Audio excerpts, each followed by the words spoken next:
और राजस्थान में राहुल गांधी की भारत जोड़ो यात्रा में आज से कांग्रेस की पूर्व अध्यक्ष सोनिया गांधी भी शामिल होने वाली हैं।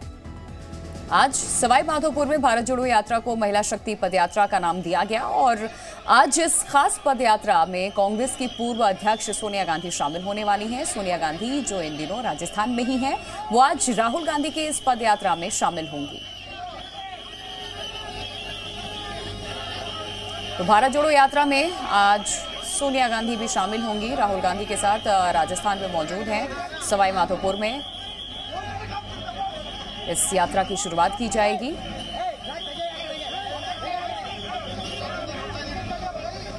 आगे बढ़ते हैं। कर्नाटक में जैसे जैसे चुनाव नजदीक आ रहे हैं, ध्रुवीकरण होने वाले हर उस मुद्दे को इस वक्त उठाया जा रहा है जो सियासत में फायदा पहुंचा सकते हैं।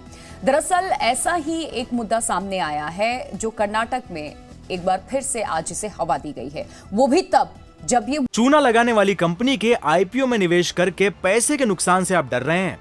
बेस्ट आईपीओ निवेश करना चाहते हैं? फ्रीडम ऐप को डाउनलोड करें, आईपीओ निवेश में एक्सपर्ट बने। मुद्दा टीपू सुल्तान से जुड़ा हुआ है। पूरी खबर इस रिपोर्ट में देखिए आप।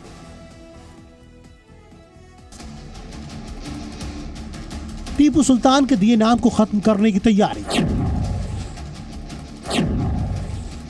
चुनाव से पहले कर्नाटक में धार्मिक अंगड़ाई, नाम बदलने से संस्कृति बढ़ेगी या सियासत?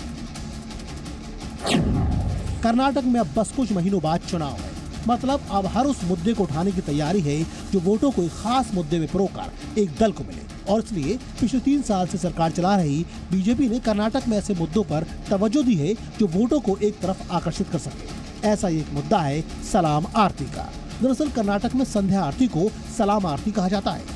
ये नाम टीपू सुल्तान और उसके पिता के शासनकाल में दिया गया था। आज भी मेलकोट में ऐतिहासिक चालुक नारायण स्वामी मंदिर में शाम 7 बजे होने वाली आरती को सलाम आरती कहा जाता है। इसके साथ ही कई मंदिर हैं जहां सलाम आरती शब्द का प्रयोग होता है। Now they want to change the name. It is hurting the sentiments of Hindus also there. It shouldn't be changed. I don't know what all things will be bought, and in future also it shouldn't be destroyed. These kind of Hindu and Muslim where we myself visit the temples and do a salam wherever whichever temple I visit. So those days also it used to happen. I kindly request or I kindly think that government should not get involved in the religious activity. अब सलाम आरती नाम को बदलने की तैयारी शुरू हो गई है। दरअसल कर्नाटक में बीएचपी और कई अन्य संगठन सालों से ये मांग करते आ रहे हैं कि सलाम आरती में सलाम शब्द फारसी है। इसका हिंदू संस्कृति से कोई लेना देना नहीं है। लेकिन कहते हैं ना, बिना फायदे की सियासत में कोई काम नहीं होता और इसलिए वक्त की नजाकत को देखते हुए अब कर्नाटक सरकार नाम बदलने को लेकर एक्टिव हो गई है। सलाम आरती हर एंडोमेंट टेम्पल में शुरू था, उसको उन्होंने अभी नाम चेंज करके उसको नमस्कार आरती बनाया। ये स्वागत हरा स्तुत्य निर्णय है, इसका स्वागत करते हैं। कर्नाटक सरकार का कहना है कि काफी विचार के बाद ये तय किया गया कि सलाम आरती को अब संध्या आरती के नाम से जाना जाएगा। इसके लिए जल्द सर्कुलर जारी किया जा सकता है। मतलब चुनाव को देखते हुए कर्नाटक सरकार ने सालों पुरानी मांग को मानने का फैसला कर लिया है। हालांकि इसके पीछे का तर्क ये है कि ये फारसी नाम है और मंगला आरती नमस्कार या संध्या आरती ऐसे पारंपरिक संस्कृत को वापस लाया जा रहा है जो पहले भी चलन में था। लेकिन विपक्ष इस पूरे मुद्दे को टीपू सुल्तान विवाद से जोड़ रही है। दरअसल कर्नाटक में बीजेपी मैसूर के सुल्तान रहे टीपू सुल्तान को हिंदुओं के दुश्मन के तौर पर देखती है और इसलिए कांग्रेस बीजेपी पर इतिहास को भी सियासत में उपयोग करने का आरोप लगाती रही है। कर्नाटक में टीपू सुल्तान को लेकर ये विवाद नया नहीं है।